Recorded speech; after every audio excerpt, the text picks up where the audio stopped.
Hello and welcome to Ex-Witness Awake. I'm your host, Jonathan. I hope that you're doing well today. I'm doing okay myself. I'm just at work, as you could probably guess from my surroundings, and I thought I'd take a few minutes to say hey to all of you. So what are we going to talk about today? So I was thinking about a lot of times people will talk about what's the best way to wake somebody up. What's the best way to prove that what you chose to do as a course of action is a good way to go? So let's discuss that. But first, let's run the old introduction. Oh, that was a bad one. Let's try again.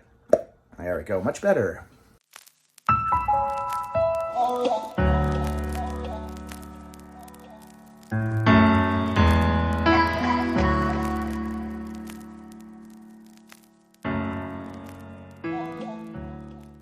What is the best way to wake someone up? Master. Well, they kind of have to do it themselves, to be honest. I've heard lots of different things about, particular scriptures you could share with them. There's, current events that are happening, history of the organization and changes in doctrine. 1914, the generations thing. There's a lot of things that you can share with somebody. And how do you know what is the best thing to share? Well, I guess you kind of have to know your audience, for one thing, to know what would be most effective for them. So you're probably going to have a pretty decent idea about, what your family members are all about and what might pique their interest and make them really think about things. But I found that really when you boil it down to it, it doesn't matter what you say or do. If they're not in the right place to hear it, they're just going to shut off. They're just going to hear rah, rah, rah, and they're not going to listen to what you have to say.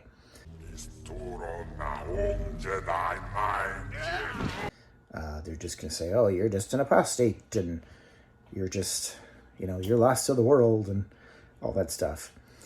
But the thing about being lost to the world, it's like, I don't remember wearing a mic. It's not a mic, it's a stethoscope. Anyway, the thing about being lost to the world is they think that, they're told that there's nothing in the world for anyone. It just chews you up and spits you out. It's not a good place. It's full of bad folks. Ever find a more wretched hive of scum and villainy? We must be cautious. And, in some cases that might be true if you're in with the wrong crowd. But for the most part, it's pretty okay. It's pretty normal. You interact with people online, you interact with people in the grocery store, you have friends. And everything is pretty decent. And they're not going to see that, though, because, of course, they're instructed to shun you and have nothing to do with you. So their perception is going to be skewed. They're going to think,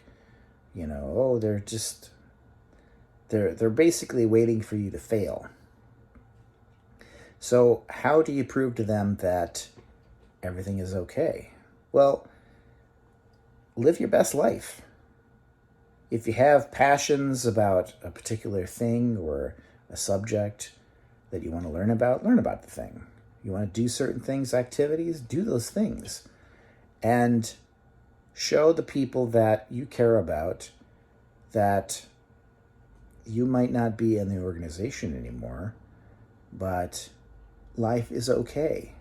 You're surviving. You're doing all right. Just like everybody else, you've got your good days and your bad days, and you got, times when you just want to shout at the sky or whatever you need to do because things are frustrating, and that happens in the organization as well. They may try and maintain that everything's great there. It's the best life ever. But, they have problems too.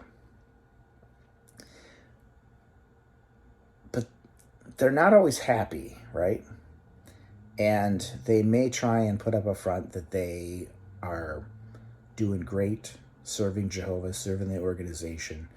And it's so fulfilling, and it's the best life ever. Everything's under control. Situation normal. What happened? Had a slight weapons malfunction, but everything's perfectly all right now. We're fine. We're all fine here now. Thank you. How are you? But it's not. It's a grind. It's boring. It's a lot of busy work.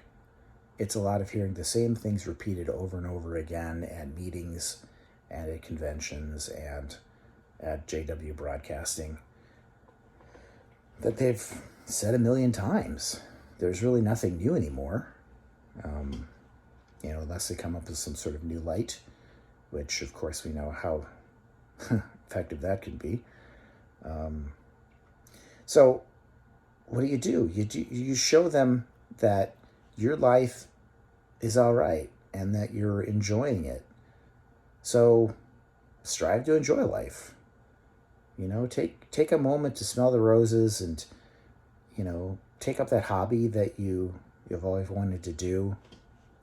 Try that thing, travel to that place, whatever it might be. Try a new business idea. Try a new, a new skill you learned, and see where it takes you. You might find that you've discovered something you really enjoy, and it might take your life in a whole different direction. Myself, I'm discovering I really like AI stuff. It's fun. I like making pictures and designs and that. And so I do a lot of that stuff, and it doesn't take a whole lot of effort, and I can do it on my phone for the most part, and, and I enjoy doing this. I enjoy talking to people who hopefully like what I have to say. It's a bit of a passion for me to speak out, to warn people, to,